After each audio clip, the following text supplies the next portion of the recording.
Bharat today ప్రేక్షకులకు నమస్కారం. నేను వంశీ చాగంటి అండి. మీలాగే నాకు కూడా చాలా ప్రశ్నలు, సందేహాలు, డౌట్లు ఉన్నాయి. అయితే ఈరోజు డియర్ స్వామీజీ కార్యక్రమంలో పూజ్యశ్రీ స్వామి పరిపూర్ణానంద వారిని ఆ ప్రశ్నలను అడిగి సమాధానాలు వెతుక్కునే ప్రాసెస్లో ఉన్నాను. నమస్తే స్వామీజీ. మీతో చాలాసార్లు నేను ఇంటరాక్ట్ అయినా ఎప్పుడూ చాలా ప్రశ్నలు, సందేహాలు ఉండిపోయాయి. అంటే మిమ్మల్ని ప్రశ్నించడం అని కాదు, నాలో నాకు చాలా సందేహాలు ఉన్నాయి. అంటే ఇంటరాక్ట్ అవ్వడం వల్ల ప్రశ్నలు, సందేహాలు ఉండిపోయాయి. అడగలేని ప్రశ్నలు, అంటే ఆ సందర్భంకి కుదరలేదో ఏదో మొత్తానికి. సో ఈరోజు వాటన్నిటిని మీ ముందు ఉంచుతా. అంటే దయచేసి మిమ్మల్ని ప్రశ్నిస్తున్నానని అనుకోవద్దు. ఆ ప్రశ్నలు నిజానికి నాకు నేను వేసుకుంటున్నవి, నాకు సమాధానాలు బయట దొరకనివి మిమ్మల్ని అడుగుతున్నా. తప్పకుండా. ముఖ్యంగా మనం అంటే ధార్మికత గురించి చాలా వింటూ ఉంటాం ఈ రోజుల్లో. మీలాంటి పెద్దలు చాలా చెప్తూ ఉంటారు, ధర్మం గురించి చెప్తూ ఉంటారు. మా వయసు వాళ్ళకి నిజంగా మా డే టు డే యాక్టివిటీస్లో అవన్నీ ఉపయోగపడే అవకాశం అసలు ఏమైనా ఉందంటారా? ధర్మం అంటేనే ఉపయోగపడేది. ధర్మము ఉపయోగపడదు అని అంటే అధర్మంలో ఉన్నట్టే మనిషి, బేసిక్గా. Okay, fundamental thing.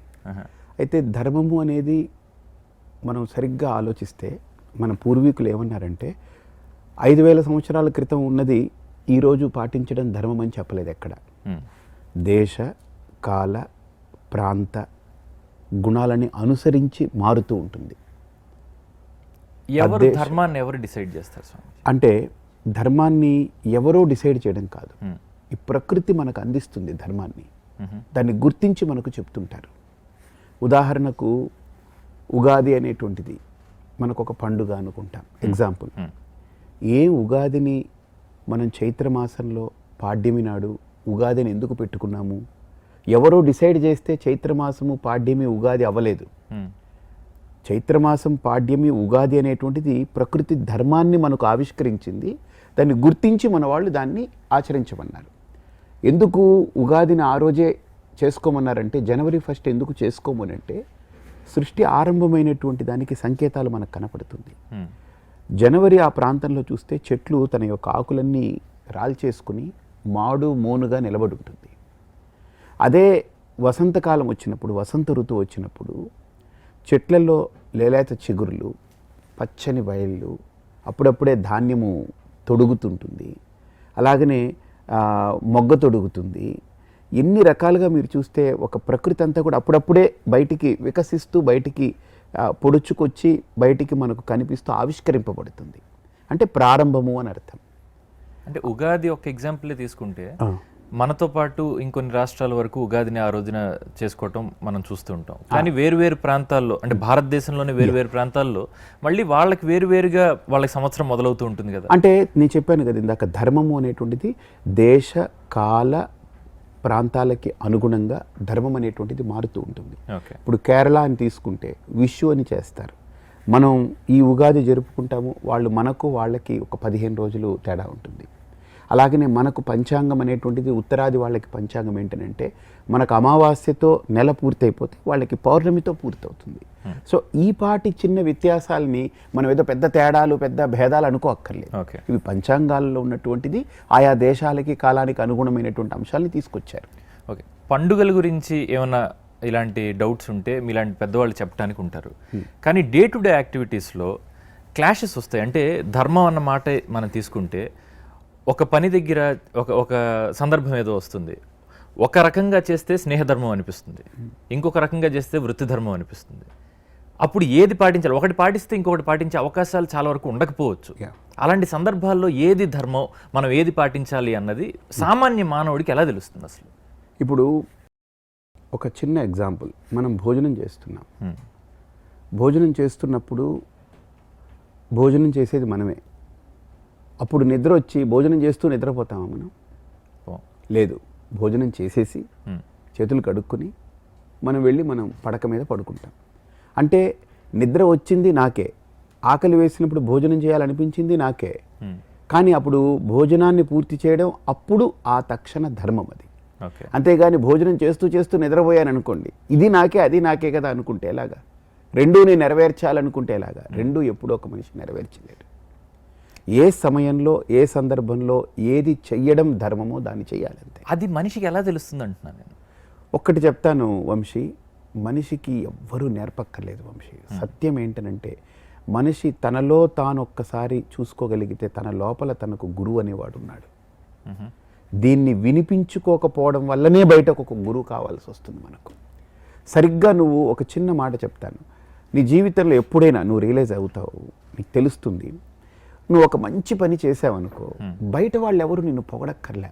నువ్వు తలుపులు వేసుకుని కిటికీలు పూసుకుని నీ గదిలో నువ్వు దుప్పటి కప్పుకొని నువ్వు పడుకుని అలా నువ్వు చేసిన దాన్ని నువ్వు అప్రిషియేట్ చేసుకుంటూ ఉంటే దట్ మీన్స్ అంతకంటే మంచి ఏమిటి సరిపోతుందంటారా? అంటే చెప్తున్నాను ఒక చిన్న మాట. అలాగే నువ్వేదో ఒక ఎర్రర్ నీ ద్వారా జరిగింది, అంటే జరగకూడదు, ఏదో ఒక పొరపాటు జరిగింది, నిన్ను ఎవరు బయట నువ్వు పొరపాటు చేసావు అనక్కర్లేదు. నువ్వే తలుపులు వేసుకుని నువ్వు ఒంటరిగా ఉన్నప్పుడు నీ లోపలే నీకు ఒక ప్రబోధం వస్తుంది. నువ్వు పొరపాటు చేసావు, నువ్వు పొరపడ్డావు, నువ్వు ఈ ఎర్రర్ కమిట్ చేసావు అనేటువంటిది. అంటే నీ లోపలే నీకు మంచి ఏమిటో చెడేమిటో చెప్పడానికి ఒక మెకానిజం ఉంది. Why don't people listen to that? దాన్ని వినడానికి బండతనం వచ్చేస్తేనే మనిషికి ఏంటంటే ఎవరో ఇంకో గురువు మీద ఆధారపడాలనేటువంటి అవకాశం వస్తుంది. వాస్తవంగా ఆధ్యాత్మిక మార్గంలో గురువు శిష్యుడు అనేటువంటి బంధం మీకు చెప్తున్నాను. అంటే నేను నా గురువు దగ్గర ఉన్నాను కాబట్టి. నా గురువు అన్ని స్పూన్ ఫీడింగ్ చేయలేదు మాకు. మా గురువు మాకు చేయగలిగిన గొప్ప విషయం ఏంటంటే మమ్మల్ని మా లోపల ఉన్నటువంటి అంతరాత్మకు మమ్మల్ని మలచి అది వినిపించేలా, దాన్ని చూసేలా, దాన్ని మనం హ్యాండిల్ చేయగలిగేలా మమ్మల్ని అలా మలిచారు ఆయన. అంటే నా అంతరాత్మని నేను నిజంగా ప్రశ్నించుకుంటాను, అదేదో సమాధానం చెప్తుంది, ఒక మంచి చెడు అన్నది ఏదో ఒక విచక్షణ నేను ఏర్పరచుకుంటా. కానీ నేను డే టు డే ఇంటరాక్షన్స్లో వందల మందిని కలుస్తూ ఉంటా. కొంతమందికి నాకేమనిపిస్తుంది అంటే వీళ్ళకి లోపల అసలు ఒకటి ఉందా, అది ఏదైనా కానివ్వండి, అంతరాత్మనండి, మనసనండి, గుండెనండి, ఏదన్నానండి, అసలు ఈ మనుషులకు ఉందా లేదా, ఉచ్చం నీచం కూడా మరిచిపోయి చేస్తున్న పనులు నా కళ్ళకి నేను కనిపిస్తుంటే వాళ్ళతో నేను బతకాలంటే డే టు డే యాక్టివిటీస్లో నేను వాళ్ళతో ఇంటరాక్ట్ అవ్వకుండా నేను ఉండలేను. అలాంటి వాళ్ళతో నేను మనగలగాలంటే ఏం చేయాలి? అంటే నేను ఈ అంతరాత్మను నన్ను నేను ప్రశ్నించుకుంటే ఎలా సరిపోతుంది? అది మన బాడీలోనే ఒక మాట చెప్తాను, బ్రెయిన్ ఉంది, డ్రైన్ ఉంది. పైన బ్రెయిన్ ఉంది, ఉచ్చం, నీచం డ్రైన్ ఉంది, మధ్యలో నువ్వు ఉన్నావు, బ్రతకట్లే. అలాగనే సమాజాన్ని ఎప్పుడు బ్లేమ్ చేయక్కర్లేదు వంశీ. మన చుట్టూతా వీళ్ళున్నారు వాళ్ళున్నారని మనకు కనిపించవు వంశీ. ఒక స్థాయికి మనం వెళితే మన పోరాటాన్ని, మన యొక్క జీవితాన్ని మనం యజ్ఞంగా మలుచుకోగలిగితే మనకు అవేం కనపడవు. నా దృష్టిలో నా దగ్గరకు వచ్చి ఫలానా ఇబ్బందిగా ఉంది నాకు ఇది అని చెప్పి వాళ్ళు అనుకుంటారు, స్వామీజీకి చెప్తే నమ్మేస్తారు, ఆయన మాకు హెల్ప్ చేస్తారు, ఆయన్ని we can take him for granted అని అనుకుంటారు, అనుకుంటారు. కానీ వాళ్ళు గేట్లో నుంచి వచ్చేటప్పుడే నా మైండ్కి అలార్మింగ్ వస్తుంటుంది, సమ్ సెన్స్. అంటే మీ సాధనా బలానికి అలా ఉంటుంది. సాధన అని కాదండి, ఏమండి ఒక్క మాట చెప్తాను, వాట్ ఈజ్ సాధన? నువ్వేం సాధన చేసి నీ గడ్డాలు మీసాలు తలకి జుత్తు వచ్చింది? 3 నెలలప్పుడు నీకు గడ్డాలు మీసాలు ఇంత పెద్ద జుత్తు ఉందే? లేదు. తర్వాత ఇంకొక 20 ఏళ్ళు పోతే, 30 ఏళ్ళు పోతే, లేకపోతే 40 ఏళ్ళు పోతే ఇవన్నీ పోతాయి. ఏం సాధన చేసి పోగొట్టుకోవాలి మనం? సహజమైన జీవన సరళిని విడిచిపెట్టుకుని అసహజమైనటువంటి వాటిల్లో మనిషి బ్రతకాలనుకుంటూ దాంట్లోకి వెళ్ళిపోతూ ఉంటే it is the biggest punishment for a human being. Not only for me, నేను అసహజంగా బ్రతకడం పక్కన పెట్టే, కోడి, కుక్క, ఆవు, జంతువులు, పిల్లులు ఇవన్నీ ఉంటాయి కదా, వీటిని కూడా నేను అసహజంగా మార్చేసి నేను అసహజంగా బ్రతకడంతో పాటు డొమెస్టిక్ యానిమల్స్ అని పేరు పెట్టి వాటికి కూడా ఒక పరుపు, ఒక బెడ్షీట్ కుట్టి, ఏసీ పెట్టి, వాటికి కూడా ఒక బాస్కెట్ పెట్టి, వాటికి కూడా ఒక హెల్పర్ పెట్టి, నాకు ఎలా ఒక హెల్పర్ కావాలో నా వెనకాల ఒక బుట్ట పట్టుకుని తిరగడానికి వాటికి కూడా ఒక మనిషిని పెట్టి వాటిని కూడా ఎంత అసహజంగా మార్చేశామో అసలు చాలా ఇబ్బందికరమైన పరిస్థితి. దానివల్ల సమాజానికి వచ్చే నష్టం ఏంటి స్వామి?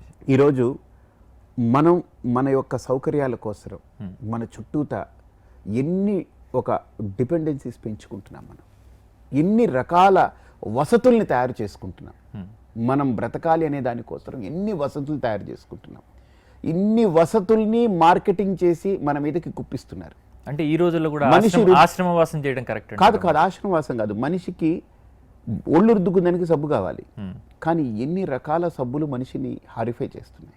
ఒక వస్తు సముదాయాలు పెరిగే కొద్ది మనిషి ఏమవుతాడంటే వస్తువుల దగ్గరికి వెళ్ళిపోతుంది. అంటే అతి సర్వత్ర వర్జేయత అంటారు కదా, అలా అతి అయిపోతుంది. ఒకప్పుడు నీకు గుర్తుందో లేదో, పిల్లల్ని ఆడుకునేదానికి టైం పెట్టేవాళ్ళు. ఇప్పుడు ఒక ఇంట్లో ఒక ఆవిడనంటే వాళ్ళ ఆయనకి టైం అవుట్ పెడుతుంది. హాఫ్ అన్ అవరే మీకు సెల్ ఫోన్ ఇస్తాను, ఈ తర్వాత మీకు ఇవ్వను. ఆవిడ ఓపెన్గా చెప్తుంది. ఎందుకంటే ఆయన ఇంటికి వచ్చిన తర్వాత కూడా ఆ ఫోన్ పెట్టుకుని ఆడుకుంటూ ఉంటాడు ఆయన. మీరు ఎవరి గురించి చెప్పగలరు, నా ఇంట్లో నాకు జరుగుతుంది. సో నువ్వు అడిగావు చూసావు ఇందాక, ఈ సౌకర్యాలు, వసతులు, ఈ వస్తువులు ఇవన్నీ పెరగడం వల్ల నష్టం ఏమిటని అడిగావు. మానవ సంబంధాలు తెగిపోతున్నాయి వంశీ. ఓకే. మానవ బంధాలని ఇంకొకటి, మొన్న ఒక ఆర్టికల్ చదివాను, ఈ ఎక్కువ ఈ గాడ్జెట్స్ యూస్ చేస్తుంటారు కదా, వీళ్ళకి ఏమైపోతుందంటే వాటిని యూస్ చేసి మనుషులతో మాట్లాడడం తగ్గిపోయి బాగా ఓవర్ సెన్సిటివ్ అయిపోతున్నారు. వీళ్ళు వాళ్ళతో మాట్లాడినప్పుడు చిన్నది ఏదైనా అవతల నుంచి ఒకటి వస్తే వీళ్ళు వెంటనే డిలీట్ బటన్ నొక్కినట్టుగా వాళ్ళు నొక్కాలని చూస్తున్నారు. ఓకే.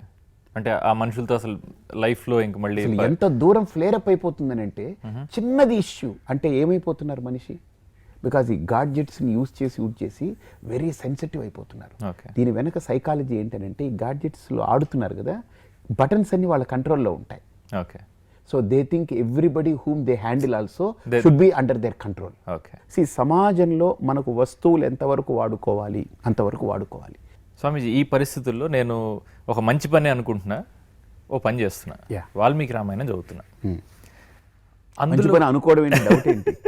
నువ్వు అనుకున్నావు కాబట్టే చేస్తున్నావు. ఎందుకంటే అది చదువుతుంటే అందులోంచి మళ్ళీ నాకు ప్రశ్నలు మొదలవుతున్నాయి. మళ్ళీ ఇంకోటి చెప్తున్నాను, ప్రశ్నలు మొదలయ్యాయంటేనే నువ్వు చదువుతున్నావు అని అర్థం. నాకేమీ కలగట్లేదు అంటే ఏం చదివావో అర్థం కాదనమాట. అందులో కూడా అంటే రాముడు అంటే సామాన్య మానవుడా లేకపోతే దేవుని అవతారమా, అంశ, ఇవి కొన్ని డౌట్లు అయితే నిజంగా ఉన్నాయి. ఓకే. ఎందుకంటే మానవ రూపంలోనే వచ్చాడు, మానవుడే అని అందులో కూడా కొన్ని పాత్రలు మాట్లాడుకుంటున్నప్పుడు ఒక మానవుడే అంత అరివీర భయంకరమైన యుద్ధం చేశాడట, 14,000 మంది రాక్షసుల్ని సంహరించాడట అని రావణాసురుడికి ఎవరో చెప్పడం కూడా జరుగుతుంది శూర్పణఖ ఇన్సిడెంట్ అయిన తర్వాత. సో ఒక మానవుడే అని రాముడి గురించి ఇంత మాట్లాడుకుంటున్నప్పుడు ఒక దైవ అంశగా మనం ఎందుకు రాముడిని ఈరోజు మనం కొలుస్తున్నాం? అండ్ స్టాండర్డ్ డౌట్, రామాయణం చూసినా చదివినా సరే గర్భిణి అయిన తన భార్యని నిజంగా అడవులకు పంపించిన వాడు దేవుడు ఎలా అవుతాడు అన్నది నాకు నిజంగా అర్థం కావట్లేదు స్వామీజీ. ఇది బేసిక్గా నీకు వచ్చిందే కాదు, రామాయణం ఎవరైనా చదివితే కాస్తో కూస్తో ఆలోచన ఉంటే కనుక వాళ్ళు వేసే ప్రశ్నలేవి. నువ్వు వేసింది ఇప్పుడు కొత్త కాదు, చాలా ఉన్నాయి. రాముడు ఎక్కడ కూడా రామాయణంలో నేను దేవుణ్ణి అని ప్రకటించుకోలేదు. వాస్తవం. ఆత్మానం మానుషం మన్యే, నన్ను నేను మనిషిని అని నేను భావిస్తున్నాను, నన్ను దేవుడు అని ఎవరు అనకండి అన్నాడు. ఆ ఒక్కటి చాలదా ఆయన్ని దేవుడిగా మనం పూజించడానికి? ఈరోజు మనిషి తనను మనిషి అని అనిపించుకోవడం కూడా చాలా విచిత్రంగా అనిపిస్తుంటుంది. మనిషిని అబ్బా మీరు మనిషి అండి అని అంటే ఒప్పుకోగలరా? ఎవరైనా నేనేమనుకుంటున్నావు అని అంటాడు. నీకు ఎలా కనిపిస్తుందని అంటారు. కానీ అంత సాధించిన రాముడు ప్రతి ఒక్కరు నువ్వు ఇంద్రుడు, చంద్రుడు, దుందుబి, దుర్ముఖి, నువ్వు అది ఇది అని అంటుంటే ఎక్కడా చలించకుండా నిండు సభలో లేచి నిలబడి అభివాదన చేసి సభ మొత్తానికి ఆత్మానం మానుషం మన్యే అని అంటాడు ఆయన. నన్ను నేను మనిషిని అనుకుంటున్నాను. దశరథాత్మజం అని అంటాడు, నేను దశరథుడికి పుట్టినవాడిని, దశరథుడి యొక్క కుమారుణ్ణి అనుకుంటున్నాను. మీ అయోధ్యాపుర వాసులందరికీ సేవకుణ్ణి అని అనుకుంటున్నాను అంటాడు. What a great feeling that a person has. That itself makes me to bow my head. ఆ మోడెస్టీ అతన్ని దేవుని చేసిందంటారా? Sincerity. Okay. To the fact. Okay. You are not even modesty. So వినయం కాదు, వినయం కంటే కూడా ఒక sincerity. What I mean to say, ఒక ఫ్యాక్ట్ నాకు తెలిసిందనుకో వంశీ, నాకు మోడెస్టీ అనే పదం కంటే కూడా sincerity in him, that brings that nature. రాముడు ఏకపత్ని వ్రతుడు అని చాలా గొప్పగా చెప్తూ ఉంటారు కదా. అదే రాముడు తండ్రి దశరథుడు చాలా గొప్ప రాజుగా కీర్తి గడించిన వ్యక్తి. అటువంటి వ్యక్తికి బహుభార్యలు ఉండటాన్ని అది ఏ రకంగా మనం సమర్థించుకోవటానికి ఉంటుంది? రాముడు ఏకపత్ని వ్రతుడు అన్న దాన్ని మాత్రమే మనం తీసుకుని మనం ఎందుకు అది గొప్ప విషయంలాగా ప్రొజెక్ట్ చేస్తూ ఉంటాం స్వామి? నీ దృష్టిలో దశరథుడికి ఎంతమంది భార్యలు ఉన్నారని నీకున్న ఐడియాలో? ముగ్గురిని ప్రముఖంగా అయితే రామాయణం చెప్తున్నా. ఇంకా నీ ప్రెడిక్షన్ బహుభార్యలై అన్నదైతే ఎక్కడో కనబడింది నాకు. సంఖ్య నేను విన్నది సుమారుగా 350 మంది. 100 సంఖ్యలోనే ఉందన్నది ఎక్కడో నేనైతే చదివాను. అది కారణం ఏంటనంటే, పరశురాముడు క్షత్రియ జాతిని పూర్తిగా నిర్మూలించాలని ఒక క్రోధావేశంతో తిరుగుతున్నప్పుడు ఆయన ఒక ప్రతిజ్ఞ చేస్తాడు, ఎక్కడైతే రాజు పెళ్లిపీటల మీద కనపడతాడో నేను చంపను అని. అప్పుడు ఆ రాజుని చంపనని. కాబట్టి దశరథుడికి చాలా ఆయుష్ ప్రమాణం ఎక్కువ. ఈయన రాజుగా ఉండాలి భూమి మీద, రాముడు రావడం వరకు ఈయన ఉండాలి. దశరథుడు ధర్మాత్ముడు, సత్యసంధుడు. నిజంగా దశరథుడు చాలా గొప్ప ధర్మాత్ముడు. అలాంటి దశరథుడు ఆయన రాజ్యంలో అద్భుతమైనటువంటి ఆవిష్కరణలు జరిగాయి దశరథుడి యొక్క రాజ్యంలో. అయితే ఈ పరశురాముడి యొక్క ప్రతిజ్ఞ అనువచనంగా ఆయన ఎప్పుడైనా పెళ్లిపీటల మీద కనపడేవాడు. అందుకని ఈయన తప్పించుకుని వెళ్ళేవాడు. పెళ్లి పీటల మీద చూసిన రాజుని మళ్ళీ ఏడాది వరకు, ఇన్ని సంవత్సరాల వరకు నేను ముట్టుకోను. ఎందుకంటే పెళ్ళైన వెంటనే ఆ భార్యకి ఇది కదా ఇబ్బంది కలుగుతుందని ఒక నియమం పెట్టుకున్నాడు, వ్రతం పెట్టుకున్నాడు. అందుకని ఈయన వచ్చినప్పుడల్లా ఈయన తాళిబొట్టుతో పెళ్లి కూతురుతో కనపడేవాడు. కానీ ఇంత ఉత్తముడైన దశరథుడు మీరు ఏదైతే చెప్తాను ఇంకొకటి. అయితే ఇక్కడ ఇంకొకటి ఏంటంటే, ఒకప్పుడు రాజుకి పూర్వం రోజుల్లో బహుభార్యత్వం కాదది, బహుభార్యలు అనేటువంటి పదం కాదది. ఒక రాజుకి 2, 3 రాణులు ఉండడం అనేటువంటిది ఆనాటి యొక్క యుగంలో అంగీకరించినటువంటి ధర్మం. తర్వాత ఎలాంటి ధర్మము అంటే, మొదటి పట్టపురాణి, ఆవిడని పట్టపురాణి అని అంటారు. ఆవిడ అంగీకరించినట్లయితేనే రెండవ రాణిని రాణిస్తారు. అంతేగాని ఆవిడ్ని కించపరిచి, ఆవిడని అవమానం చేసి, లేదా తలాక్ అని ఇచ్చి పడేసి, లేకపోతే నీ మనస్సుతోటి నాకు ప్రమేయం లేదు అనేవాడు రాజు కాడు. అలా అన్నాడు కాబట్టే రావణుని మనం ఒప్పుకోం. నీకు అర్థమైంది? That is the difference between Dasharatha and Ravana. రావణుణ్ణి రాముడితో ఎప్పుడు పోల్చొద్దు. రావణుడు చాలా కొన్ని విషయాల్లో సాధించినటువంటి వ్యక్తి. అతను సామాన్యుడేం కాదు. రావణుడు బహుభార్యత్వం కలిగిన వాడు నీ భాష ప్రకారం. దశరథుడు అలాంటి వాడే. కానీ దశరథుడు ఏంటంటే కౌసల్యని అంగీకరింపచేసి సుమిత్రను అంగీకరింపజేసి కైక. అలాగనే ఎవరిని వివాహం చేసుకున్నా ఇది నా బాధ్యత, ఇది నా అంశ, ఇలా చేసుకున్న వాళ్ళు అంగీకరించిన తర్వాతనే అలా దశరథుడు ఆ రకమైనటువంటి ప్రవృత్తిని పొందాడే కానీ కామ ప్రవృత్తి అయితే దశరథుడి కాదు. కైకది కూడా ఒక ప్రతివచనం, దాన్ని నిలుపుకునేదానికి తీసుకున్నాడు. సో ఇలాగ మనం చూస్తే దశరథుడికి కామ ప్రవృత్తితో భార్యని స్వీకరించలేదు, ధర్మ ప్రవృత్తే ఉంది. అందుకనే దశరథుడి యొక్క గర్భాన్న రాముడు పుట్టడానికి కారణం అది, ధర్మ ప్రవృత్తి ఉంది. అంత ధర్మాత్ముడు కాబట్టి రాముడి యొక్క జననం అక్కడ జరిగిందని మనకు పురాణాలు చెప్తున్నాయి. తర్వాత స్వామీజీ, నేను ఇందాకలు అన్నా కదా, అంటే ధర్మాలు అంటే ఏది ధర్మం, ఆ సమయానికి పాటించాల్సింది ఏమిటి అన్నది ఒక క్లాష్ ఉంటుంది వీళ్ళందరికీ కూడా. అంటే శ్రీరాముడికి కూడా తన తండ్రి కోరిక ఇది అని కైక చెప్పినప్పుడు కూడా అతనికి లోపల నేను వెళ్ళిపోతే ఏం జరుగుతుంది ఇక్కడ, అంటే నా తండ్రి బ్రతికి ఉండే అవకాశం లేదు అన్న విషయాల దగ్గర నుంచి కూడా ఆయనకి ఆ స్ఫురణలు అన్నీ ఉన్నాయి. అటువంటప్పుడు అంటే తన తండ్రి మాట ఏదైతే ఆ ధర్మం పాటిస్తూ ఉన్నాడో దానికంటే ఆ ధర్మాత్ముడు ఆయన తండ్రిని కాపాడుకోవటం అన్న ధర్మం ఎక్కువ అని అనిపించలేదంటారా? దశరథుడికి స్వేచ్ఛామరణం, ఆయనకి మరణం లిఖించలేదు నుదుటి మీద. ఆయన మరణాన్ని ఆయనే నిర్ధారణ చేసుకోవాలి. దానికి సమయం ఎప్పుడు అని ఎదురు చూస్తూ ఉంటే, ఆయన నీకు గుర్తుందో లేదో ఈ శ్రవణ కుమారుడి యొక్క కథ నువ్వు చదువుంటాం. ఆయన దశరథుడు వెళ్ళి అక్కడ బాణం సంధించగానే వృద్ధ తల్లిదండ్రులు శపిస్తారు, పుత్రశోకంతో నువ్వు కూడా ఇదవ్వాలని. కానీ దశరథుడు ఎవరైనా ఆ మాట వినగానే బాధపడాలి. కానీ దశరథుడు ఎంత ఆనందపడతాడంటే, నిజంగా వీళ్ళు పోతూ నన్ను శపించారో తెలియదు, వరం ఇచ్చారో తెలియదు, నాకు పిల్లలు లేకుండా బాధపడుతూ ఉన్నాను, నాకు పుత్రుడు పుడితే కదా నాకు శోకం ఉంటుంది, కాబట్టి నాకు పుత్రుడు పుడతాడులే అని వాళ్ళ శాపాన్ని కూడా ఆయన వరంగా భావించగలిగాడు. అంటే 50% దాన్ని ఒక సెలబ్రేట్ చేసుకున్నాడు. వీళ్ళు తపస్వి జనులు, వీళ్ళు అన్నారు అని అంటే నాకు పుత్ర శోకం ఉండాలి అని అంటే పుత్రుడు ఉంటేనే కదా, వాడు తప్పితోనో, వాడు పోతేనో, వాడు చచ్చిపోతేనో, వదిలిపెట్టి పోతేనో శోకం. శోకం మాట తర్వాత సంగతి, ముందు పుత్రుడు కలగడం అయితే ఉంటుంది కదా అని చాలా ఆనందపడ్డాడు. వాళ్ళ దగ్గరికి వెళ్ళి వాళ్ళ పాదాల దగ్గర కూర్చుని క్షమాపణ అడిగి వాళ్ళని వేడుకొని వాళ్ళని ఇంకా కడతేర్చి తపస్సు చేశాడు దానికి. ఆ తర్వాత ఆయనకి మెల్లగా యజ్ఞం జరిగింది.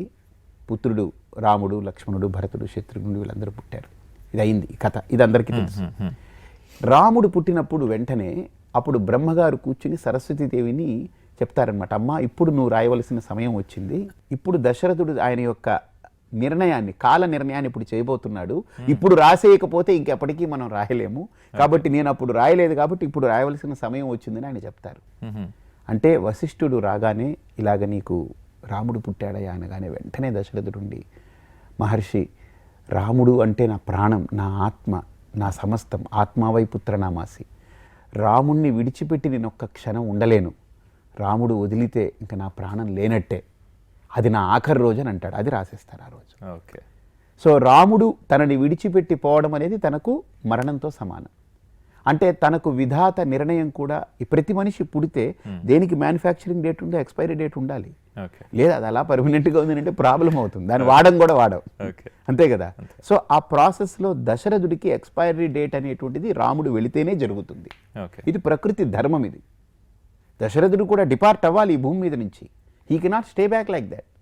సో ఆ ధర్మాన్ని, ప్రకృతి ధర్మాన్ని రాముడు గుర్తించాడు కాబట్టే మనం అనుకునేటువంటి సామాన్య ధర్మాల కంటే విశేషమైన ధర్మము, మర్మాన్ని గుర్తించడమే మహనీయులు, మహాత్ముల యొక్క ఔన్నత్యం. అది మన మీద దాడి అని అంటున్నారు కదా, ఈ మన అంటే ఏంటి స్వామీజీ? అంటే ప్రపంచం అంతా మన అంటే వంశీ పరిపూర్ణానంద వ్యక్తి కాదు, మన అంటే దేశం. ఎప్పుడు గుర్తుపెట్టుకోండి, మనం పర్మనెంట్ కాదు, ఈ దేశం పర్మనెంట్, ఈ మట్టి పర్మనెంట్. ఎందుకు అంటే ప్రపంచం మొత్తంలో ఉన్న వారిని ఒక తీరుని ఎందుకు చూడలేము? మన దేశం అన్న బౌండరీ మనం ఎందుకు గీసుకోవాలి స్వామీజీ?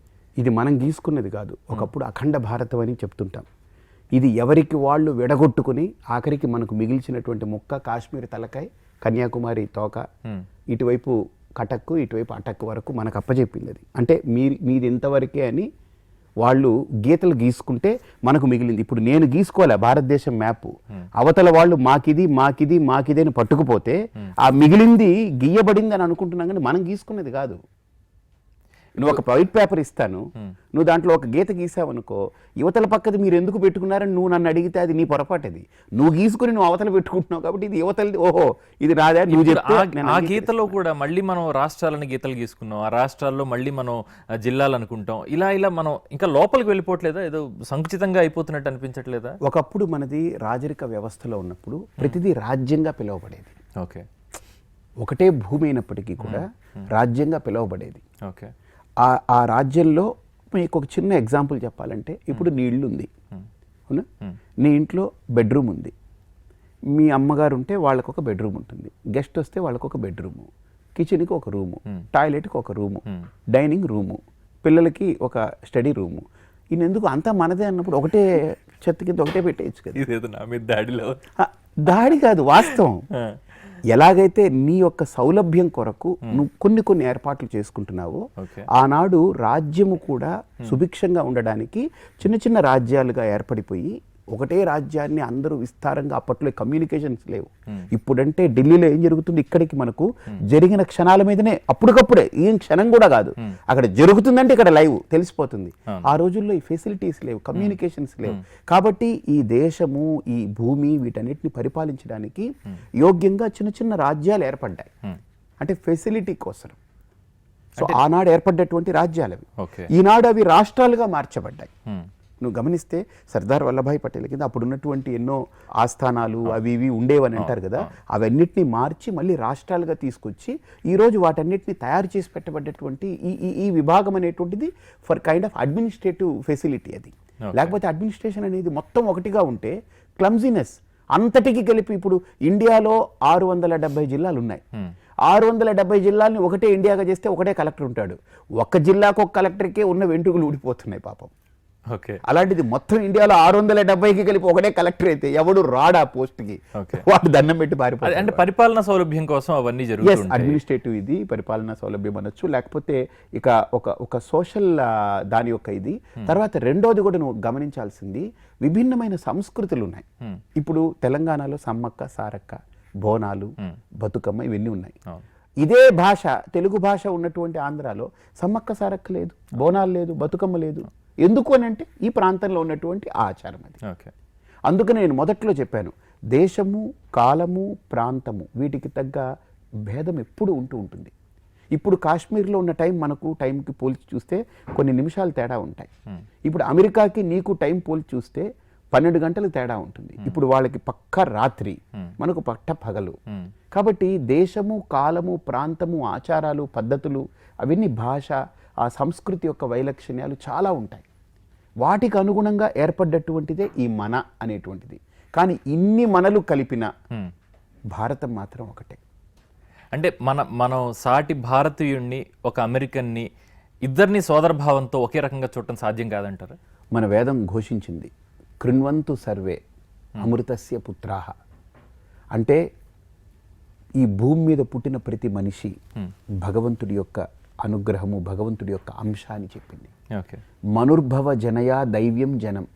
మనిషిగా పుట్టడం అంటేనే ఇది నీది కట్టకడపటి జన్మ. అంటే దైవత్వానికి, మానవత్వానికి ఇది ఒక ఆఖరి మెట్టు. ఈ మెట్టు నుంచి సరిగ్గా నువ్వు ఎక్కగలిగితే దైవత్వాన్ని అందుకోగలవు అని మనకు వేదమే ఘోషించింది.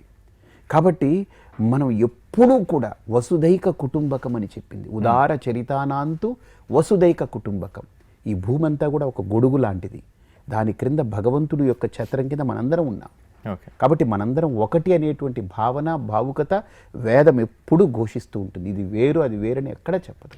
అటువంటప్పుడు అంటే మళ్ళీ రామాయణంలో రాముడినే తీసుకుంటే, రాముడు ఎవరిని కూడా ఒక వ్యక్తిని కానీ, ఒక పశుపక్షాదులను కానీ నొప్పించే తత్వం ఉన్నవాడిగా అసలు ఎక్కడ చూడలేదు. అంటే విపరీతమైన ప్రేమని పంచేవాడు, ఎవరి మనసుని కూడా నొప్పించిన వాడిగా రాముడిని చూస్తున్నాం. అటువంటప్పుడు ఆ రాముడి దేవాలయం అయోధ్యలో ఇక్కడే ఉండాలి అన్న పోరాటం నిజంగా ఎందుకు జరుగుతుందంటారు? ఇంకెక్కడైనా పెట్టుకుంటే రాముడు కాదంటాడా? ఇంకెక్కడైనా రాముడి ఆలయం కడితే ఎవరికి గొడవలు లేకుండా రాముడు సంతోషించడా? ఇప్పుడు రాముడు ఉండుంటే గనుక ఖచ్చితంగా రాముడే అనేవాడు, నా ఆలయం ఎక్కడైనా పర్లేదయ్యా, ఎందుకు అని. ఎందుకంటే రాముడి యొక్క గుణం. కానీ నేను రాముడిని కాదు, నేను హనుమంతుడి యొక్క వారసుని. నాకు రాముడు అక్కడే కావాలంతే, దట్స్ ఇట్. నాకు రాముడు ఎక్కడ పుట్టాడో అక్కడే కావాలి. నీ ఇల్లు నువ్వు కట్టుకుని, నీ యొక్క ఆనవాళ్లతోటి నువ్వు కట్టుకున్నటువంటి ఇంటిని ఎవరో ఆక్రమించి, ఎవరో రిక్వెస్ట్ చేసి అడిగింది కాదు. ఏమంటే నాకు ఇల్లు లేదు, నాకు ఇక్కడ ఇల్లు ఇస్తే బాగుంటుంది, మీకు దానికి తగ్గ స్థలమో లేకపోతే డబ్బో ఏదో ఇస్తాను, లేకపోతే నాకు ఏమీ లేదు నా దగ్గర, దయచేసి నాకు స్థలం ఇవ్వండి అని అడిగితే ఐ కెన్ గివ్ ఇట్. నాది ఆక్రమించుకుని నా దేవాలయాన్ని నాశనం చేసి, నా చరిత్రని పూర్తిగా సమూలంగా పీకి పారేసి, ఏదో ఎక్కడి నుంచో దాడులు, దండయాత్రలు చేసి వచ్చినటువంటి ఆ తురుష్కుల యొక్క సంస్కృతిని నా దేవాలయం మీద కట్టి సాడిజం కాదా అది? నా దేవాలయాల మీద ఒకప్పుడు ఒకరు చేసిన తప్పుకి నిజంగా ఇంకేవో తరాలు మనం తప్పు కాదండి, తప్పు కాదు వంశీ, తప్పు కాదు. ఇప్పుడు మన అమ్మని ఎవరైనా వచ్చి ముక్కు కోసేస్తే, చేతులు కట్ చేస్తే అది తప్పు అనమది, ఉన్మాదం అంటాం. ఉన్మాదానికి పనిష్మెంట్ ఇవ్వాలా? తప్పుకి ఇవ్వక్కర్లే. అయ్యో నేను ఇప్పుడు నువ్వు వెళ్తున్నప్పుడు ఏదైనా ఇలా గుద్దుకున్నాడు, ఏదో కాలు తగిలింది అనుకో, వంశీ సారీ వంశీ ఏమనుకోవద్దని అంటే నువ్వు ఒప్పుకుంటావు. అంతేగాని కత్తి తీసుకొచ్చి నిన్ను చెక్కిన తర్వాత వంశీ ఏమనుకోకే అని చెక్కాను అనుకో, విల్ యూ యాక్సెప్ట్ ఇట్? అది ఉన్మాదం, అది ఉగ్రవాదం, అది తీవ్రవాదం, అది భయంకరమైనటువంటి రోగం, జబ్బు. దానికి సరిగ్గా మనం పరిష్కారం ఇవ్వాలి. ఆ జబ్బుకి పరిష్కారం ఇవ్వకపోతే అది మొత్తం ప్రపంచానికి అల్లకల్లోలం. ఈరోజు అవ్వట్లేదు. ఈరోజు బాంబేలో కసబ్ వచ్చి ఒక్కడొచ్చి ఎన్ని వందల మందిని చంపాడు. ఎంతమంది ఆడవాళ్ళు భర్తని కోల్పోయారు, ఎంతమంది పిల్లలు తల్లిదండ్రులను కోల్పోయారు, ఎంతమంది పెద్దవాళ్ళు వాళ్ళ కుటుంబాలను కోల్పోయారు, చేతులు పోయి కాళ్ళు పోయి. వాళ్ళందరూ ఏం చేశారు ఆ వ్యక్తికి? అంటే రామ మందిర నిర్మాణం నిజంగా ఇలాంటి వాటిని దూరం చేస్తుందంటారు? రామ మందిర నిర్మాణం ఇలాంటి వాటిని దూరం చేయదు. రామ మందిరం ఎక్కడ ఉండాలో అక్కడ ఉండడం అనేటువంటిది బాగుంటుంది. ఈరోజు పార్లమెంటు ఢిల్లీలో నుంచి తీసేద్దాము, ఓన్లీ ఈగో సాటిస్ఫాక్షన్ కాదా స్వామీజీ? ఒక్క మాట, పార్లమెంటును కూడా తీసేసి ఎక్కడో హైదరాబాద్లో కట్టుకుంటాం. లేకపోతే పార్లమెంట్ అక్కడ నుంచి తీసి ఎవడో అడ్డం అన్నాడు, ఒకడు అడ్డం అన్నాడు, నాకు ఇది చాలా ఇరిటేటింగ్గా ఉంది, అడ్డంగా ఉందన్నాడు, తీసుకొచ్చి గల్లీలో ఎక్కడో పెట్టు, ఇక్కడెక్కడో మన అమీర్పేటలోనో అంబర్పేటలోనో, లేకపోతే ఇంకా కుదరకపోతే ఇప్పుడు మన స్టూడియో దగ్గర ఎక్కడో సందులోనో పార్లమెంట్ పెట్టుకుంటాం.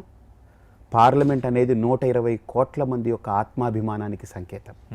రామ్ మందిరం అనేది ఈ భారత భూమి మీద పుట్టిన ప్రతి హిందువు యొక్క సంస్కృతి, చరిత్రకు అదొక నిదర్శనం. అది దానివల్ల ఒక్క ఇన్సిడెంట్ జరగకూడని ఒక ఇన్సిడెంట్ జరిగినది ఎవరు బాధ్యత తీసుకుంటారు? మీరు అంటున్నది నాకు అంటే కరెక్ట్ గానే అనిపిస్తుంది. ఎవరు బాధ్యత తీసుకోవాలి అని అంటే ఒకటి గుర్తుపెట్టుకోండి, ఎవరైతే రామ మందిరం కట్టకూడదు అనేటువంటి ఒక జిద్ది ఉన్నారో వాళ్ళే బాధ్యత తీసుకోవాలి. ఇప్పుడు గంగ ప్రవహిస్తుంది ఈ భారతదేశంలో, ఆ గంగ అలా ప్రవహించడానికి లేదు, అటువైపు మరలించండి అని అంటే ఎవడండి వాడెవడు చెప్పడానికి? సో ప్రకృతి సంస్కృతి అలాగనే మన ఆచారము వీటి మీద ఎవడో వచ్చి చెప్పొద్దు, మాకొద్దు. ఇప్పుడు మక్కా అక్కడ ఉండొద్దని నేను చెప్తానా? నాకు ఆ మాత్రం సంస్కారం లేదా? వాళ్ళ విశ్వాసం అది, వాళ్ళ ఉనికి, వాళ్ళ చరిత్ర. వాళ్ళకి ఒక 1000 సంవత్సరాలు అవ్వచ్చు దాని యొక్క లైఫ్, దాని యొక్క ప్రారంభము, పుట్టుక, లేదా 1500 సంవత్సరాలు అవ్వచ్చు. దాన్ని నేను గౌరవించాలి. నేను దాన్ని ఆచరించకపోవచ్చు, నేను వెళ్ళి నెత్తిన టోపీ పెట్టుకొని ఇలా కూర్చుని ప్రార్థన చేయకపోవచ్చు, కానీ అలా టోపీ పెట్టుకుని ప్రార్థన చేసేవాడిని గౌరవించాల్సిన బాధ్యత నాకుంది ఈ భారత భూమి మీద పుట్టిన ఒక పౌరుడిగా. అలాగనే ఈ భారతదేశంలో నువ్వు ఉండాలి అనంటే, నీ మతం ఇక్కడ మనుగడ సాగాలి అనంటే, ఇక్కడున్నటువంటి సంస్కృతిని, ఈ దేశంలో ఉన్నటువంటి ధర్మాన్ని గౌరవించాల్సిన మౌలికమైన బాధ్యత నీకుంది. భారతదేశం నుంచి పాకిస్తాన్ విడిపోయింది. ఏ ప్రాతిపదికన విడింది? జనాభా ప్రాతిపదికన విడిందే. ఏ ప్రాతిపదికన విడిపోయింది? అప్పుడు మత ప్రాతిపదికనే విడిపోయింది. వాళ్ళు ఏమన్నారు? మా యొక్క మతము మీ దాంతో పోలిక కుదరదు, మీది వేరే, మాది వేరే, మా దేశం మాకు విభజించి ఇవ్వండి అని అడిగారు. ఆ రోజు జిన్నా గారు పక్కాగా పట్టుబట్టి మాకు కావాలి అని కోరుకున్నప్పుడు నెహ్రూ గారు, జిన్నా గారు, వాళ్ళు వీళ్ళు అందరూ కూర్చుని విభజించుకున్నారుగా. దేశం కోసం పోరాడి స్వాతంత్రం తెచ్చుకున్నటువంటి కోట్లాది మంది కంటే ఆ రోజు ఈ దేశ విభజనని 5గురో 6గురో 10 మందో కూర్చొని చేసేసుకున్నారు. అంటే అంతమంది ఉరేసుకుని ఉరికంబం ఎక్కి చచ్చిపోయినటువంటి వాళ్ళ ఆత్మఘోషని కూడా పట్టించుకోలేదు ఎవరు. వచ్చిన తర్వాత 5గురో 6గురో 7గురో 10 మంది కూర్చుని డివిజన్ చేసేసుకున్నారు. ఓకే, డివిజన్ అయిపోయిన తర్వాత ఇప్పుడు ఆ మత ప్రాతిపదికను విడిపోయినటువంటి దేశానికి ఇక్కడ ఆ మతస్థులు ఎవరైతే ఉన్నారో వాళ్ళే దానికి హక్కుదారులు, ఆ దేశంలో ఉండడానికి. ఇప్పుడు భారతదేశంలో వాళ్ళ మత ప్రాతిపదికన విడిపోయినటువంటి దేశంలో వాళ్ళు ఉండకుండా, లేదు మేము భారతదేశంలో ఉంటామని ఉన్నారనుకోండి, అప్పుడు వాళ్ళు ఎలా ఉండాలి? అక్కడ ఇక్కడ హిందువుగా బతకడానికి ఎక్కువ రైట్ ఉంది, ఇంకా ఏ మతం ద్వారా అయినా ఇక్కడ బతకడానికి తక్కువ రైట్ ఉంది, మీరు అతిథిలాగానే ఉండాలంటారా? మీరు తక్కువ రైట్ ఎక్కువ రైట్ అని చెప్పట్లేదు. మరి అతిథిగా నేను ఇందాక ఒక మాట చెప్పాను నీకు, తల మీద టోపీ పెట్టుకుని 2 చేతులు ఇలా పెట్టి అల్లాహు అక్బర్ అని ప్రార్థిస్తే గౌరవించాల్సిన బాధ్యత ఈ భూమి మీద ఉన్న పౌరుడిగా నాకుంది. అలాగే ఈ భూమికి ఒక సంస్కృతి ఉంది, భారత భూమికి. ఇక్కడ దశావతారాలు వచ్చాయని మేము విశ్వసిస్తున్నాం. ఇది మా భారతదేశం, ఇది దాని మీద మా విశ్వాసాలు ఉన్నాయి, మా దేవాలయాలు ఉన్నాయి, ప్రాచీన చరిత్ర ఇక్కడ ఉంది. తురుష్కులు 1000 సంవత్సరాల క్రితం ఈ భారతదేశంలో లేరు, కానీ హిందూ ధర్మం ఎప్పుడుంది? ఎన్ని వేల సంవత్సరాల క్రితం ఉంది. కాబట్టి ఇక్కడికి తురుష్కులు వచ్చారు. వచ్చిన తర్వాత ఆ మతం అనేది ఇక్కడ తయారైంది. వాళ్ళు ఎక్కడి నుంచో వచ్చి ఇక్కడ స్థిరపడి తయారు చేసుకున్నది. వలస వచ్చారు. అందుకనే దే ఆర్ నాట్ ఇక్కడే పుట్టి ఇక్కడే పెరిగినటువంటి మతం కాదది. అది ఎక్కడి నుంచో వచ్చింది. వాళ్ళు మన మీద దాడి చేసి దండయాత్రలు చేసి మన రాజ్యాలని తీసుకుని కొల్లగొట్టి పోయిన వాళ్ళు పోయారు, చచ్చిపోయిన వాళ్ళు చచ్చిపోయారు, ఉండేవాళ్ళు కొంతమంది ఉండిపోయారు. ఉన్న తర్వాత అలా అలా అలా పెరుగుతూ వచ్చినటువంటి ఆ వ్యవస్థ అది. అంతేగాని ఇక్కడే పుట్టి ఇక్కడే పెరిగింది కాదది. బాగా అర్థం చేసుకోండి. ఈరోజు క్రైస్తవ మతం ఉంది భారతదేశంలో. క్రైస్తవ మతం భారతదేశంలో పుట్టిందే? లేదు. ఎక్కడి నుంచి వచ్చింది? బయట నుంచి వచ్చింది. తప్పనట్లేదు, రావచ్చు. ఇప్పుడు ప్రవాస భారతీయులు ఎలాగైతే అమెరికాలో ఉన్నారో అలాగనే వాళ్ళు కూడా ఇక్కడ ఉండొచ్చు. కానీ ప్రవాస భారతీయులకి ఏ నియమం ఉంది అక్కడ అమెరికాలో? ఓటు హక్కు లేదు, తెలుసా నీకు? మరే అందరూ ఒకటే అని మాట్లాడుతున్నప్పుడు నువ్వు ప్రవాస భారతీయులకి నువ్వు ఏ ఫెసిలిటీ ఇస్తున్నావో ఇక్కడ కూడా ఇతరులు ఎవరైతే ప్రాతిపదికన కాదు కదా స్వామీజీ. అరే మత ప్రాతిపదికన ఇక్కడ గొడవలు జరిగాయా? దేశం విడిపోయింది ఏ ప్రాతిపదికన విడిపోయింది? పాకిస్తాన్ ఇండియా ఏ ప్రాతిపదికన విడిపోయింది? మత ప్రాతిపదికన అవకాశం ఉన్నప్పుడు వాళ్ళ వైపు మత ప్రాతిపదికన అని అంటావా? మళ్ళీ నీకు అవకాశం లేనప్పుడు నువ్వు సెక్యులరిజం అది మాట్లాడొద్దు. ఏదో ఒకటే స్టాండ్ తీసుకొని మాట్లాడదా. ప్రతి కాషాయ వస్త్రధారికి ఇంత ఆవేశం ఉంటుందా స్వామి? ఇది ఆవేశం కాదు, ఇది నా సంస్కృతిని ప్రేమిస్తున్నాను. ఇది నీకు లేకపోతే నేను ఆశ్చర్యపడాలి. అందుకనే భారతీయ డిఎన్ఏ మనలో తగ్గిపోయిందని చెప్తున్నాను. నాకు అర్థం కాదు, ఎందుకంటే ఈ మధ్య ఉత్తరప్రదేశ్కి సీఎం ఒక కాషాయ వస్త్రధారి అయినప్పుడు నాకు నిజంగా కొంచెం ఆశ్చర్యపోయాను.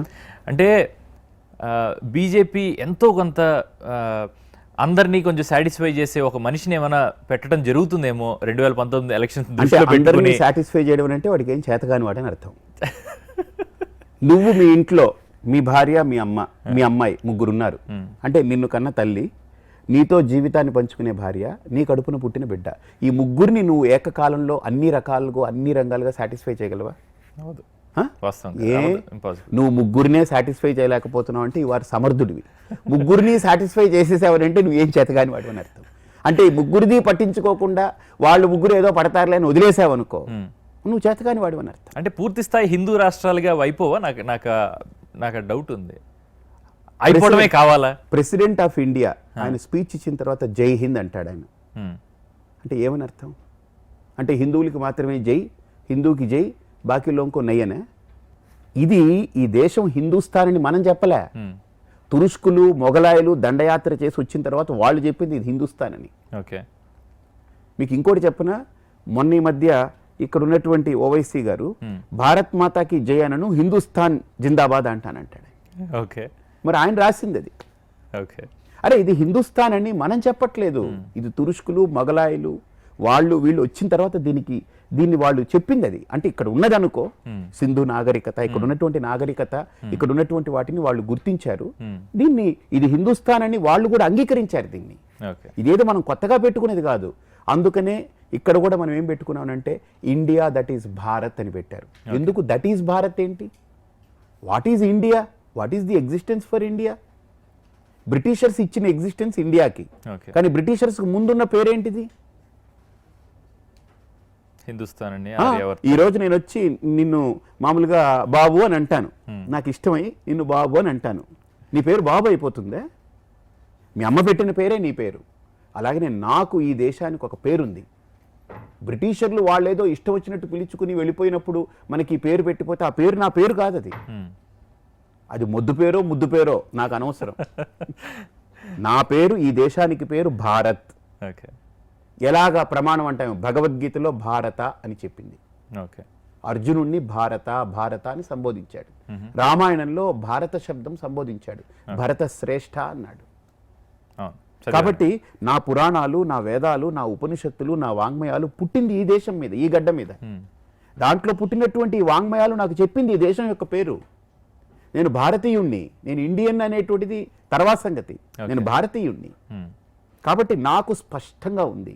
ఇందులో ఇంకోటి చెప్పనా వంశీ, నీకెంత స్పష్టత ఉందో నాకు తెలియదు, కానీ అవతల వాళ్ళు కూడా పాపం వాళ్ళ ఉనికి కాపాడుకోవడం కోసమో లేకపోతే వాళ్ళు యువతల దాడి చేయడం కోసమో వాళ్ళ ఆలోచనలు కూడా చాలా స్పష్టంగా ఉంటాయి. ఎందుకనంటే వాళ్ళకి తెలుసు ఇక్కడ వాళ్ళది ఏమాత్రము ఇది కాదు అనేటువంటిది. కానీ వాళ్ళు ఏంటంటే వాళ్ళదే అని చెప్పించుకునే దానికి చేసే ప్రయత్నాలు ఇవంతే. దాన్ని మనం మీరు సహించవచ్చు కదా, మీరు భరించవచ్చు కదా అని అంటే మనం ఎందుకండి బ్రిటిషర్ని తరివేయాలి? ఎందుకు స్వాతంత్రం కావాలి? ఈరోజు ఇండిపెండెన్స్ డే ఎందుకు చేసుకున్నాను ఆగస్ట్ 15th? ఏం బ్రిటిషర్లు కూడా ఈ మనుషులు గారా? ఈ భూమి మీద వాళ్ళు పుట్టారు కదా, వాళ్ళు ఉండనండి భారతదేశంలో. ఎందుకు తరివేసాం వాళ్ళని? మనం పైన ఉండటానికి ప్రయత్నం చేస్తాం. పైన కాదు, వివక్ష, పూర్తి వివక్ష. వాళ్ళు వివక్ష చూపకుండా ఉండుంటే వాళ్ళు ఉంటే నష్టం ఏంటి? వాళ్ళ వ్యాపారం చేసుకుంటూ వాళ్ళు ఉండుంటే ఇబ్బంది ఏం లేదు. ఇప్పుడు ఎంతో మంది ఫారినర్స్ ఇక్కడ ఉన్నారు, ఎంతో మంది విదేశీయులు ఉన్నారు లేరా? ఇప్పుడు ఎంతో మంది ప్రవాస భారతీయులు అమెరికాలో బ్రతుకుతున్నారు, ఎంతో మంది ప్రవాస భారతీయులు కాంగ్రెస్లో కూడా ఒక నామినేటెడ్ ఇదిగా ఉన్నారు అక్కడ. కానీ ఎంతవరకు? దానికి ఒక పరిధి ఉండాలి. అక్కడ వివక్ష అవన్నీ తీసుకొచ్చారు కాబట్టి, సెక్యులరిజం అనేది వాళ్ళు పాటించలేకపోయారు కాబట్టి వాళ్ళు తరివేయవలసి వచ్చింది. కాంగ్రెస్ శబ్దం వచ్చింది కాబట్టి అడుగుతున్నా స్వామీజీ, మీరు రాజకీయాల్లోకి ఎప్పుడు వస్తున్నారు? అంటే నేను ఎందుకు అడుగుతున్నానంటే ఈ ప్రశ్న, మీ ఫేస్బుక్ పేజ్ని ఈ మధ్య కొంచెం ఎక్కువగా ఫాలో అవుతున్నాను నేను. మొన్న యూపీ ఎలక్షన్స్ అయిన తర్వాత సీఎం క్యాండిడేట్ని అనౌన్స్ చేసిన తర్వాత మీ ఫేస్బుక్ పేజ్లో చాలా మంది మిమ్మల్ని ఇదే ప్రశ్న అడగటం నేను చూసా. అందుకు వాళ్ళందరి తరఫున నేను ఈ ప్రశ్న అడుగుతున్నాను. ఫేస్బుక్ ని ఫాలో అయితే నేను అర్థం కాను, కానీ నా ఫేస్ ని ఫాలో అయితే నేను అర్థమవుతా. ఓకే, అర్థమైంది. అర్థం కాలేదు వాస్తవానికి. మీరు రాజకీయాల్లో, ప్రత్యక్ష రాజకీయాల్లోకి నిజంగా వచ్చే ఆలోచన ఉందా? వస్తే కనుక మీ ఆలోచన విధానం ఏ రకంగా ఉండబోతుంది రాజకీయంగా? రాజకీయం అనేటువంటిది అసహ్యము, పనికి మాలింది, రొచ్చు అనేమన్నా నీ అభిప్రాయమా? కాదు. కాదు కదా? కాదు. అది చాలా గొప్పది. ఖచ్చితంగా అది లేకపోతే అసలు అంటే పరిపాలన అన్నదే అసలు సమాజం లేదు, వ్యవస్థ లేదు. వాస్తవం. సో నేను ఈ వ్యవస్థలో పౌరుడిగా భాగంగా, ఈ సమాజంలో బాధ్యత గల పౌరుడిగా నేను ఏ అడుగైతే వేస్తున్నానో ఈ సమాజం యొక్క శ్రేయస్సు కోసం వేసే అడుగు, ఈ సమాజంలో బాధ్యత గల పౌరుడిగా నేను ఆలోచించే ఆలోచన ప్రతిదీ రాజకీయమే. ప్రతిదీ రాజకీయంతో ముడిపడి ఉంటుంది, కాదంటావా? మీరు ఇప్పుడు ఏదైతే మీరు చేద్దాం అనుకుంటున్న మంచి పనులు ఉన్నాయో, ధార్మిక కార్యక్రమాలు రాజకీయ ఉన్నాయో, నాయకుడు ఏం చేస్తాడు? సమాజానికి కాదు, ఉపయోగపడే రాజకీయ- ఏదైనా మీరు చేస్తున్నారు కాదు, ఆల్రెడీ. రాజకీయ నాయకుడు ఏం చేస్తాడు చెప్పు, నాకు ఒక్క మాట చెప్పు. ఏం వాళ్ళ డ్యూటీ ఏంటి? ఇప్పుడు సినిమా ఒక అధికారం ఉంటుంది స్వామీజీ. బేసిక్ గా రాజకీయ నాయకుడిగా అధికారం అనేది ఒక పదవి కాదు, పదవి ఉంటుంది, అధికారం నువ్వు పదవి అను, అధికారమును, అతనికి ఉన్నటువంటి ఫెసిలిటీ ఇవన్నీ పక్కన పెట్టాయి. రాజకీయ నాయకుడి యొక్క మౌలికమైన బాధ్యత ఏమిటి? అతని కర్తవ్యం ఏంటి? ఒకటి చెప్పు, ఏంటి? పరిపాలన, సమాజ సేవ. సేవ. నేను చేసేది ఏంటి? సమాజ సేవ ఖచ్చితంగా చేస్తున్నారు. నేను అందుకే మరి నేను చేసేది సమాజ సేవ అన్నప్పుడు నువ్వు దాన్ని నీ భాషలో రాజకీయం అనేటువంటి దానికి అర్థం నాకు అర్థం కావట్లే. ఒక పరిధి పెరుగుతుంది కదా. ఏది? ఇప్పుడు ఒక ఎమ్మెల్యే గానో, ఒక ఎంపీ గానో, ఒక మంత్రి గానో ఉండి మీరు చేద్దాం అనుకుంటున్న సేవ చేయాలనుకుంటే అది ఇంకా ఎక్కువ మందికి విస్తరించే అవకాశం ఖచ్చితంగా ఉంటుంది కదా. మీకు వనరులు ఎక్కువగా ఉంటాయి, మీకు ఒక అధికారం ఉంటుంది కదా అంటున్నాను. ఖచ్చితంగా అది తప్పైతే కాదుగా. ఇప్పుడు యూపీకి ఆదిత్యనాథ్ యోగి అనేటువంటి వ్యక్తి, ఆయన ఒక స్వామి, ఒక సాధువు, ఆయనకి ఆ పదవి వరించింది. అయితే నువ్వు బాగా గమనిస్తే నాకు ఒకటి అనిపిస్తూ ఉంటుంది, ఆయన తల్లిని, తండ్రిని, తన దేహాభిమానాన్ని కూడా వదిలేసి ఆయన ఒక స్థితిలో ఉంటున్నటువంటి సాధు, ఒక మఠానికి ఒక అధిపతిగా ఉంటున్న వ్యక్తి, ఎంతోమందికి విద్యను అందిస్తూ చేస్తున్నటువంటి వ్యక్తి. ఆయన ఈరోజు ఒక రాష్ట్రానికి అధినేత అయ్యాడు అని అంటే నిజంగా చెప్పాలంటే ఎంతో సాక్రిఫైస్ చేస్తే కానీ ఆ స్థానంలో ఆయన కూర్చోలేరు. ఇప్పుడు తల్లిని, తండ్రిని వదిలేసి, అన్నిటినీ వదిలేసి సన్యాసం తీసుకున్నారు కదా. అన్నిటికీ వదిలేయడం అని అంటే ఫిజికల్గా వదిలేయడం కాదు, ఆ ఆలోచనలు, ఆ బంధాలు, ఆ మమకారాల నుంచి ఎదిగిన వ్యక్తిగా ఒక సన్యాసానికి అర్హుడయ్యాడు. కానీ ఆ మమకారాలు, ఆ బంధాలకి అతీతమైన వ్యక్తి ఒక రాష్ట్రానికి నాయకుడైతే కానీ ఇమాజిన్ ఎంత జరుగుతుందనేది. అంటే వాస్తవంగా బంధాలు, ఆ మమకారాలకు అతీతమైతే తనకెవడు బావమరిది ఉండడు, తనకేం పెళ్ళాంపోరు ఉండదు, లేదా ఒకవేళ ఒక ఇది ఉంటే అన్నదమ్ముళ్ళు ఉంటే వాళ్ళు రావడానికి లేదు, అన్నీ పక్కన కట్ చేసి పెట్టారు. తనకెవరు మిత్రులు ఇప్పుడు వచ్చి, పాతకాలపు మిత్రులు వచ్చి వాళ్ళు ఏవి నిలబడడానికి లేదు. తను ఒంటరి వ్యక్తి. తను మొత్తం ఉదయం నుంచి రాత్రి వరకు ఆయన అసెంబ్లీలోనో లేకపోతే ఆయన ఆఫీసులోనో పనిచేసి రాత్రి ఇంటికి వెళ్ళాడనుకో, ఆయనకి ఇచ్చినటువంటి విడిదిలోకి వెళ్తే, ఇంట్లోకి వెళ్ళినా ఆయన ఒక్కడే, ఆఫీసులో అయినా ఒక్కడే, కాబట్టి ఆయనకి ఇల్లు అక్కర్లే, ఆఫీసే ఇల్లు కింద చేసుకుని అక్కడే పనిచేస్తాడు, ఏకోన్ముఖుడై ఉంటాడు, విపరీతంగా పూర్తిగా ఉంటాడు. నాకు మీలో స్వామీజీ అన్న యాంగిల్ కంటే ఒక భయంకరమైన వేడి, ఒక తపన, ఒక తాపత్రయం కనిపిస్తుంటాయి. ఓకే, అంటే అందరూ కాషాయ వస్త్రధారులు మీలా మాట్లాడరు, మీకున్న ఆవేశం నేను చూడలేదు. వాస్తవంగా చెప్తున్నా. ఇది అంటే ఇది స్తుతి అనుకోండి, నింద అనుకోండి, ఏదన్నా అనుకోండి, నేను ఉన్నది ఉన్నట్టుగా మీతో మాట్లాడుతున్నా ఇప్పుడు. ఓకే, సో ఈ వేడి కనుక నిజంగా ఒక రాజకీయ నాయకుడిగా ఉండి, రాజకీయ నాయకుడిగా అంటే నా ఉద్దేశంలో ఒక పదవి, ఒక హోదాతోటి ఉంటే అది మీరు అనుభవించడానికని కాదు, బాధ్యత, ఒక బాధ్యత. ఆ పదం బాధ్యత. ఆ బాధ్యత మీరు ప్రజల తరపున తీసుకుని చేస్తే ఇంకా ఎక్కువ మందికి మీరు అనుకుంటున్నవి ఏవైతే ఆ సత్కార్యాలు ఉన్నాయో అవి జరిగే అవకాశం ఎక్కువగా ఉంటుంది కదా అన్నది నా తాపత్రయం. మోడీ గారు సన్యాసి, ఫర్ యువర్ కైండ్ ఇన్ఫర్మేషన్. ఆయన కాషాయాన్ని ధరించి ఆయన హిమాలయాల్లో అక్కడిక్కడ తిరిగారనేటువంటిది మనందరికీ తెలిసిన విషయం. బేసిక్గా ఆయన సాధువు, he's not a worldly person, సాధు. బయటికి అలా కనిపిస్తున్నాడేమో కానీ ఇఫ్ ఐఎమ్ నాట్ రాంగ్, ఏ రోజైనా ఆయనకి నాకు ఈ పదవి వద్దు అనుకుంటే మళ్ళీ ఒక సైడ్ బ్యాగ్ ఒకటి వేసుకుంటాడు, శుభ్రంగా అవకాశం ఉంటే మళ్ళీ స్వయం సేవక్గా మళ్ళీ ఫుల్ టైం ప్రచారక్గా వెళ్తాడు. లేదు అని అంటే ఖచ్చితంగా ఆ బ్యాగ్ వేసుకుని ఇంకొక జత బట్టలు వేసుకుని శుభ్రంగా రిషికేశ్కో హిమాలయాస్కి వెళ్తారు. ఆయనకేం సొంత ఇల్లు లేదు, ఆయనకి సొంత కారు అంటూ లేదు. ఆయనకి తన వాళ్ళంటే వాళ్ళ అమ్మ ఒక ఆవిడ ఈ భూమి మీద ఉందంటే తనని కనింది ఆ పేగు బంధం, ఆవిడన్నంత వరకు ఉండొచ్చు. ఆదిశంకరుడు కూడా అవసరమైనప్పుడు ఉంది. సో అది తప్ప ఆయనకి వేరే ఇతరత్ర ఏ భవబంధాలు లేవు ఆయనకి. I don't think he's going to hook around things for no reason. So ఆయన ఒక సెయింట్. ఇప్పటికీ లోపల కూడా ఒక సాధుత్వం ఉందనే నేను అనుకుంటున్నాను. So I cannot certify a person unless or until if I become that person. అంతే కదా. నా గురించి నేను చెప్పుకోగలను బికాజ్ నాకేమిటో తెలుసు కాబట్టి.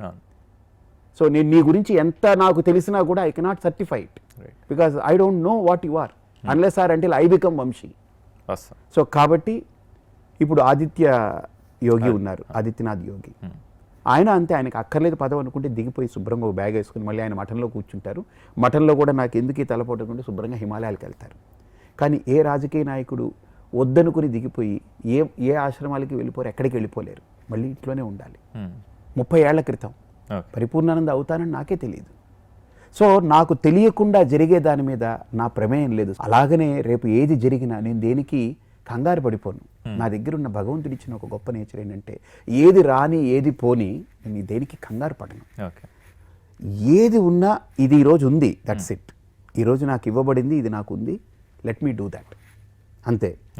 సో లేని దాన్ని ఆలోచించుకుంటూ ఉన్నదాన్ని మిస్ చేసుకోవడం నాకు అది నచ్చదు. వంశీ ఒక్కటేంటంటే టు బీ ఫ్రాంక్, ఏది జరగాలో ఏది నిర్ణయింపబడాలో ఎస్పెషల్లీ ఈ భారతదేశంలో నేను చెప్తున్నాను. అంటే నేను హిమాలయాల నుంచి కన్యాకుమారి దాకా తిరిగాను. నాకు తెలుసున్న కొద్దిపాటి జ్ఞానంతో ఈ భారతదేశానికి ఒక ఆత్మ ఉంది. మహనీయులు చచ్చిపోయారని అంటారు, వ్యాసుడు చావలేదు, ఇక్కడే ఉన్నాడు. వాల్మీకి ఇక్కడే ఉన్నాడు, రాముడు ఇక్కడే ఉన్నాడు, కృష్ణుడు ఇక్కడే ఉన్నాడు, శంకరులు ఇక్కడే ఉన్నారు, వివేకానందుడు ఇక్కడే ఉన్నారు. వాళ్ళ ఆత్మ ఇంకా ఇక్కడే తిరుగుతూ ఉంది, వాళ్ళ ఘోష ఇక్కడే ఉంది. ఖచ్చితంగా అది ఎప్పుడు ఏం చెయ్యాలో, ఏ రకంగా అది చేయించుకోవాలో, అది ఎలా జరగాలో జరుగుతుంది. ఎందుకు చెప్తున్నానంటే ఒక్క మాట చెప్తాను. నేను ఒకసారి దాడి చేశాను నీ మీద, బలంగా కర్రలతోటి కత్తులతోటి ఒక 20 మందిని పెట్టి. హాస్పిటలైజ్ అయ్యావు, మళ్ళీ రెక్టిఫై అయ్యావు, మళ్ళీ సెటరేట్ అయ్యావు. మళ్ళీ సెటరేట్ అయిన ఒక నెల తర్వాత మళ్ళీ ఒక 20 మందితో దాడి చేశాను, మళ్ళీ హాస్పిటలైజ్ అయ్యావు, మళ్ళీ రెక్టిఫై అయ్యావు. ఇలాగా ఒక 10 సార్లు నీ మీద దాడి చేస్తే నీ బాడీ తట్టుకోగలదా? కష్టం. 100 సార్లు చాలా కష్టం. 1000 సార్లు అసలు అవదు కదా. మన భారతమాత మీద 1000 సంవత్సరాల దాడి జరిగింది. మన చరిత్రలు కానీ, వాంగ్మయాలు కానీ, మన సంస్కృతి కానీ, మన ధర్మం కానీ, మన ఆచార వ్యవహారాలు కానీ, మన ప్రాంతీయత మీద కానీ, ప్రతి దాని మీద 1000 సంవత్సరాలు దాడి జరిగింది. అయినా చెక్కు చెదరకుండా ఈ భారతమాత ఇంకా అటువంటి ఒక శీలంతో, అటువంటి పాతివ్రత్యంతో, అటువంటి పవిత్రతతో ఇంకా ప్రకాశిస్తుందనంటే ఈ భూమికి ఒక సోల్ ఉంది వంశీ. ఈ భూమిలో ఒక దైవం ఇక్కడే ఉంది. ఖచ్చితంగా ఈ భూమికి ఏది మంచి జరగాలన్నా పరిపూర్ణానంద ఏంటి, ఒక బాటిల్లో జ్యూస్ పోస్తే స్ట్రా లాంటి వాడిని. ఎవరు, నేనే కాదు, మోడీ అయినా, ఆదిత్యనాథ్ అయినా, నువ్వైనా, నేనైనా, ఈ భూమి మీద పుట్టిన ప్రతి ఒక్కళ్ళు ఒక స్ట్రా లాంటి వాళ్ళు. అది తాగాలనుకున్నప్పుడు ఆ స్ట్రాని పెట్టుకుంటాం, తాగుతాం, తాగిన తర్వాత స్ట్రా పక్కన పెడతాం. అంటే మనం కూడా అంతే, ఎక్స్ట్రా. అది స్ట్రా అయితే మనం ఎక్స్ట్రా. మీరు దైవం అన్న పదం వాడారు స్వామీజీ. ఒక్క ప్రశ్నతోటి నేను ముగిస్తా. ఒక చాలా అంటే సమాజంలో చాలా పేరున్న ఒక వ్యక్తి ఈ మధ్య, అంటే అతను ఒక ఎథీస్ట్గా అతను ప్రకటించుకుంటాడు. అంటే ఒక నాస్తికుడిగానే ప్రపంచానికి కూడా పరిచయం. భగవంతుడి గుడిమెట్ల దగ్గర ఉన్న బిచ్చగాళ్లకే అతను జీవితాన్ని బాగు చేయలేనప్పుడు నువ్వు వెళ్ళి భగవంతుడి దగ్గర నువ్వు అప్పుడప్పుడు అడుక్కుంటూ ఉంటే నీకేం బాగు అతను చేయగలుగుతాడు అన్న ఒక ప్రశ్న అతను ఈ మధ్య వేశాడు. నేను భగవంతుడిని ఒక నమ్మే ఒక వ్యక్తినైనా సరే, నా కష్టంలో కానీ సుఖంలో కానీ నేను భగవంతుడిని తలుచుకుంటా, నేను ఒక శివభక్తుడిని. అతను అన్న ఆ ప్రశ్న అది తప్పు కాదు, అది నిజమే కదా అన్న ఫీలింగ్ నాకు ఎక్కడో వచ్చింది ఆ ప్రశ్న నేను విన్నప్పుడు. ఎలా నన్ను నేను సమర్థించుకోవాలి ఇప్పుడు? ఆయన వేసిన వ్యక్తి నాకు తెలుసు, ఆయన కమల్ హాసన్ గారు. ఆయనకి నిజంగా నా భాష అర్థమైతే నేను ఆయనకి ఒక సమాధానం చెప్తాను. ఆయన ఇంటి ముందు ఒక 10 మంది అడుక్కునే వాళ్ళు వెళ్తే ఒకడికి ఒక ముద్ద అన్నం పెట్టడు, ఒక గ్లాసు నీళ్ళు ఇవ్వడం. కానీ అదే 50 మంది అడుక్కునే వాళ్ళు గుడి దగ్గర కూర్చుంటే ఉదయం నుంచి సాయంత్రం వరకు ఆ దేవుడి దగ్గరికి వచ్చిపోయే వాళ్ళు ఇచ్చే డబ్బులు లెక్కేస్తే సగటున 200-300 రూపాయలు వాళ్ళకి వస్తుంది. ఈ 300 రూపాయలు భగవంతుడు ఇచ్చింది కాదా? వాళ్ళు ఏ పని చేసి 300 రూపాయలు వచ్చింది? ఏమీ లేదు. అక్కడ దేవుడు బయట కూర్చున్నారు, ఏ పెట్టుబడి లేకుండా రోజుకి 300 సంపాదిస్తున్నారు. మరి నా దేవుడు మాట్లాడడు, నేను ఇచ్చానని చెప్పుకోడు, వాడు ఏమి ఇచ్చాడు అన్నవాడిని కూడా ఏమనడు, నవ్వుతూనే పలకరిస్తాడు. అందుకే దేవుడు అయ్యాడు ఆయన. అంతమందికి రోజు అన్నం పెడుతున్నాడు. అక్కడ 300 రూపాయలు 400 రూపాయలు పెడుతున్నాడు. ఈరోజు తిరుమల తిరుపతి దేవస్థానము ఎంతమంది కాళ్ళు లేని వాళ్ళకి కాళ్ళు ఇచ్చారు, ఎంతమందికి చేతులు లేని వాళ్ళకి చేతులు ఇచ్చారు. నువ్వు వెళ్ళి అక్కడ అడుక్కునే వాడికి నువ్వు చెప్పు, ఇలాగ అన్నారండి కమల్ హాసన్ గారు, దేవుడు ఏం పెట్టాడనంటే అమ్మ అడుక్కోనివ్వదు, పెట్టదు, నాకు ఏమన్నా ఒక గ్లాస్ నీళ్ళు ఇచ్చాడా, నా దేవుడి గురించి మాట్లాడుతున్నాడు, రోజు నాకు 200-300 వస్తుందని అంటారు. కాబట్టి దేవాలయం అనేటువంటిది గుర్తుపెట్టుకోండి, దేవుడికి కాదది. దేవాలయం అని అంటే ఒక సమాజానికి అదొక హబ్, అది సమాజాన్ని కాపాడే ఒక అద్భుతమైన క్షేత్రం అది.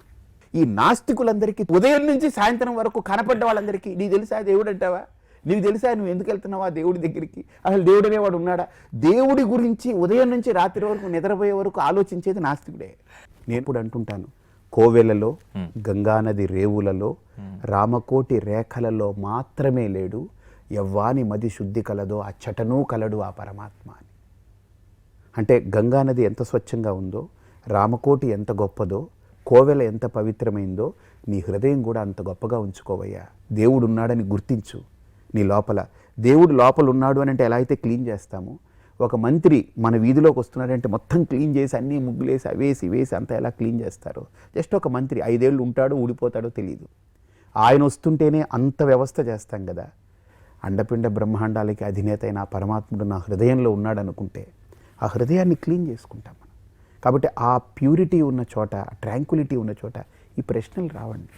చాలా చాలా థ్యాంక్స్. నేను అంటే ఎక్కడ మొదలుపెట్టి ఎటు వెళ్ళానో తెలియదు, నాకున్న డౌట్లన్నీ నువ్వు ఎక్కడ మొదలుపెట్టినా నా దగ్గరికే వచ్చావు, బాగా తెలుసు. ఆకాశాత్ పతితం తోయం యథా గచ్చతి సాగరం అన్నట్టు ఎక్కడ మొదలుపెట్టినా నువ్వు పరిపూర్ణంగానే ఎండ్ అవుతున్నావు. థ్యాంక్ యూ సో మచ్ స్వామీజీ. ఇంకా మీకు అంటే నాలాంటి వాళ్ళకు ఉన్న సమస్యలు, డౌట్లు, ప్రశ్నలు ఏమున్నా సరే ఇంకా తర్వాత కూడా మీ దగ్గర నుంచి సమాధానాలు ఎక్స్పెక్ట్ చేస్తున్నాను. తప్పకుండా. Thank you sir.